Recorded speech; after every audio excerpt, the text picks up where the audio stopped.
Hello दोस्तों, नमस्कार, आदाब, सत श्री अकाल सभी को। जीएस न्यूज़ में आपका हार्दिक स्वागत और अभिनंदन करते हैं। हम बात करेंगे एनआईएस डिलीट शिक्षक साथियों के लिए बड़ी अपडेट है, महत्वपूर्ण सूचना है सभी के लिए और कहीं ना कहीं खुशखबरी भी है। दूसरी चीज़ है कि इस समय आप देखेंगे कि एनआईएस डिलीट की जो टीम है, विश्वनाथ सर की टीम, वो पिटिशनर बनाने का काम भी शुरू किया है। तो इसके लिए सभी के लिए पहली महत्वपूर्ण सूचना है कि सर हम पिटिशनर बने या ना बने, भाई सभी को बनना जरूरी, क्योंकि सभी को फ़ायदा ज़्यादा से ज़्यादा तभी मिल पाएगा। दूसरी चीज़ है एनसीटी और एनआईएस ने अपने एडवोकेट उतारे हैं। तो विद्यार्थी इसमें कह रहे हैं क्या वो हमारे फेवर में बात करेंगे? भाई क्यों नहीं, जो संस्था हमारे कोर्स कराती है वो ज़रूर आपकी बात को रखेगी। और चलिए पहले देख लेते हैं सुप्रीम कोर्ट में कौन सी केस में उन्होंने ऐसा किया। हम चलते हैं डायरेक्ट सुप्रीम कोर्ट की ऑफिशियल वेबसाइट, गूगल पे जाके सर्च करते हैं। यहाँ पर केस स्टेशन, एक मिनट, हाँ थोड़ा सा नेट स्लो चल रहा है इसमें, आप देखेंगे, हाँ आ गया। तो ये सुप्रीम कोर्ट की ऑफिशियल साइट पे हम आ चुके हैं। अब हम यहाँ पर डायरी नंबर से चेक कर लेते हैं फटाफट कौन से केस है।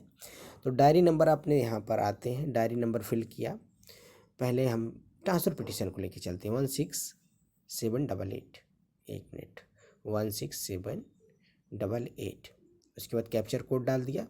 कैप्चर कोड डालने के बाद देखो 2-1 आ गया। कैप्चर कोड डालने के बाद हमने सर्च किया तो ये आपके सामने देखो, हम चाहे तो ये पूरी केस की जज की लिस्ट है, किसके बेंच में सुना जाएगा, सारी चीज़ें हम देख सकते हैं, लेकिन हमें सिर्फ ये देखना है सुप्रीम कोर्ट ऑफ इंडिया। आप देख सकते हैं ट्रांसफ़र पिटीशन केस है, Adarsh Kumar Srivastava versus state of Uttar Pradesh. अब इसको हम यहाँ पर सर्च करते हैं व्यू पे, तो ये पूरा आ गया। देखिए diary number, Adarsh Kumar Shrivastava ji versus state of Uttar Pradesh, field on, ये सारी चीज़ें आप जानते हैं। 14/10/2024 को इसकी सुनवाई होनी है, मतलब 14, अभी 14 अक्टूबर को ये डेट लगी हुई है।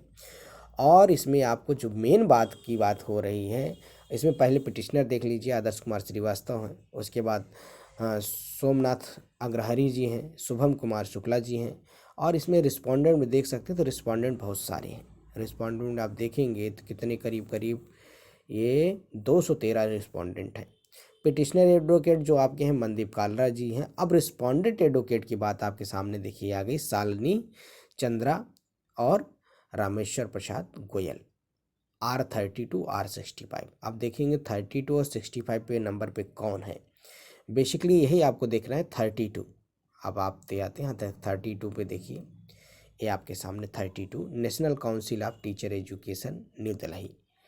और 65 नंबर पे आप देखेंगे तो एक मिनट, यहाँ 65 पे national institute of school of open, NIS और NCT। तो NCT और NIS ने अपने रिस्पोंडेंट एडवोकेट को उतारा है सुप्रीम कोर्ट्स में। अब बात यहाँ निकल के सामने आती है कि विद्यार्थी बार बार कह रहे हैं क्या ज़रूरी है कि ये एडवोकेट हमारे पक्ष में बात करेंगे? देखिए भाई, पक्ष में तो बात करें या ना करें, लेकिन अपनी बात को रखेंगे तो ना। जो सुप्रीम कोर्ट पूछेगा कि भाई आपने ये कोर्स कराया, इतने साल में कराया, इतने महीने का कराया, इतना ट्रेनिंग कराया, सबको जवाब तो देना है, तो देना पड़ेगा। तो कहीं ना कहीं आप देखेंगे विश्वनाथ सर इसीलिए बार बार कह रहे थे कि हम जीत की बिल्कुल दहलीज पे हैं। देख सकते हैं रिस्पोंडेंट एडवोकेट में है शालिनी चंद्रा जी हैं जो R32 नंबर पे, और दूसरे रिस्पोंडेंट में एडवोकेट है रमेश्वर प्रसाद जी R65 में। तो R32 मतलब कि रिस्पोंडेंट है 32 और 35 में कौन कौन है, तो इनको भी जान लीजिए। ये है, यही हमारे लिए महत्वपूर्ण इन्फॉर्मेशन भी है। देख सकते हैं 32 नंबर पे है national council for teacher education, जिसे आप NCT कहते हैं। एसी का नाम पहले MHRD था, है ना, शिक्षा विभाग। तो उसने अपने एडवोकेट उतारे हैं। दूसरा है, देख सकते हैं 65 नंबर पे national institute of school of open schooling, NIS जिसे कहते हैं, जो आपकी संस्था कोर्स कराती है। तो अब इस दूसरी चीज़ है कि इसमें CP शर्मा जी को भी पार्टी बनाया गया। तो कहीं ना कहीं अब ये मुकर नहीं सकते, भाग नहीं सकते, आप जीत के एकदम करीब हैं। अब इनको जवाब देना पड़े। दूसरा केस भी इसी साथ आप देख सकते हैं। चलिए सुप्रीम कोर्ट में डायरी नंबर हमने सर्च कर लेते हैं। डायरी नंबर से आप बहुत जल्दी केस को सर्च करते हैं, नहीं तो आप जाके सुप्रीम कोर्ट की ऑफिशियल वेबसाइट पे भी चेक कर सकते हैं। तो 4961/2024 आप देखेंगे, यहाँ पर कैप्चर कोड डालेंगे, से 2 आ गया, सर्च कर लेते हैं। तो वहाँ पर एक मिनट, हाँ ये सर्च करने के बाद आ गया, देखते हैं Vishwanath the state of Uttarakhand, यही विश्वनाथ सर हैं, देख सकते हैं। भाई विश्वनाथ सर का इसीलिए सभी को भरोसा विश्वास भी है कि इन्होंने अभी जो भी पैसा लिया, जो भी काम किया, उन्होंने काम करके दिया। बहुत सारे लोग आप देखेंगे पैसा ले लिए लेकिन कुछ भी नहीं किए, डिसमिस होकर चुपचाप शांत बैठे। लेकिन इन्होंने आपको देखिए जीत की कहने में अंतिम राहत दिला दी सब कुछ। आप देख सकते हैं विश्वनाथ जी, ये 24/7/2000 की सुनवाई होती है ऑनरेबल जस्टिस BR गवई और ऑनरेबल जस्टिस प्रशांत कुमार मिश्रा की बेंच में। अभी ये मोशन हियरिंग बेंच में इनका केस 16 नवंबर में सुना जाएगा। देखेंगे तो ये उसमें जो एक और केस था पंजाब के केस, उस पंजाब के केस में इनका डेट को मेंशन किया गया था। अभी इसकी ऑफिशियल साइट पे आप जाके भी चेक कर सकते हैं। तो चलिए मैं आपको पहले उनके केस पे ले चलता हूँ जिसमें इनकी डेट को लगा गया, विश्वनाथ सर की जो रिव्यू याचिका की डेट लगी गई है या उनके साथ जोड़ी गई है।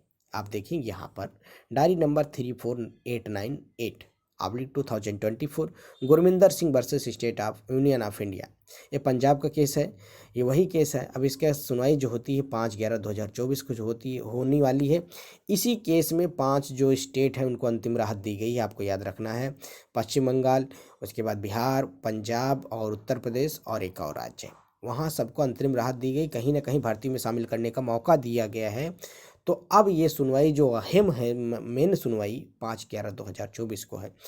तो 5/11/2024 में देखेंगे रिस्पोंडेंट एडवोकेट, इसमें भी कहने न रिव्यू में भी अपने आप देखेंगे यूनियन ऑफ इंडिया पहले नंबर पे है, दूसरा रिस्पोंडेंट में national council of teacher education NCT है, तीसरा स्टेट ऑफ पंजाब है, फिर institute of open schooling NIS है, पाँचवें में CB शर्मा जी को बनाया गया है। अब पिटिशनर एडवोकेट जो हमारे मेन एडवोकेट है मनदीप काल्रा जी का बड़ा योगदान है NIS को यहाँ तक लाने में। और रिस्पोंडेंट में आप देखेंगे बीना गुप्ता जी हैं R11 और एजाज मकबूल R2। आप देख सकते हैं तो पहले नंबर पे यूनियन ऑफ इंडिया है, तो कहने मतलब भारत सरकार ने भी अपने एडवोकेट उतारे हैं। और दूसरे नंबर पे आप देखते हैं एजाज मकबूल साहब को भी उतारा गया है, किसने उतारा? भारत सरकार ने। तो अब रिव्यू पिटीशन में, ट्रांसफ़र पिटीशन में NCT NIS और भारत सरकार साथ CB शर्मा लोग जो भी हैं अपने एडवोकेट को लेके वहाँ पर पहुँचने वाले हैं। तो कहीं ना कहीं अब आपको पूरा रूप से किसका सहयोग करना है? विश्वनाथ जी का। देखिए इसी बात को लेकर विश्वनाथ सर ने क्या कहा है, जैसा आपका सहयोग रहेगा इस बार वैसा ही अधिवक्ता देखने को मिलेगा। हम तंग आ चुके हैं रोज रोज बोलकर। एक बात और अवसर आपके जीवन में दोबारा लौट कर नहीं आने वाला, यह मेरा वादा है। यहाँ तक आने के लिए हमने जो जो संघर्ष किए हैं आप इस जन्म में तो सोच भी नहीं सकते। किसने कहा? विश्वनाथ सर ने। तो कहीं ना कहीं देखिए भाई, बार बार इस चीज़ को कहना अच्छी चीज़ नहीं है कि भाई आप हमें सहयोग करें। ऐसा नहीं कि NIS डिलीट वैलिड होगा तो सिर्फ विश्वनाथ सर के लिए होगा या फिर जो पिटिशनर हैं उनके लिए। अगर NIS डिलीट वैलिड होगा तो सभी के लिए, इसलिए सबको सहयोग करने की ज़रूरत है। नहीं तो सुप्रीम कोर्ट से इसी तरह राहत ले ली जाए कि जो राज्य पिटिशनर बने हैं या जो पिटिशनर हैं या जो उसमें शामिल हैं उन्हीं को राहत दी जाए। तो ऐसा भी है, इसीलिए सब आप सभी लोग बढ़ चढ़ के उनका सहयोग करें, उनको फंडिंग करें ताकि NIS डिलीट वैलिड किया जा सके। खबर यही थी, वीडियो पसंद है चैनल को लाइक करें, सब्सक्राइब करें, ज़्यादा से ज़्यादा अपने दोस्तों में शेयर करें। शिक्षक भर्ती पल पल के अपडेट के चैनल को सब्सक्राइब कर लें। मिलते हैं नए वीडियो के साथ। जय हिंद साथी।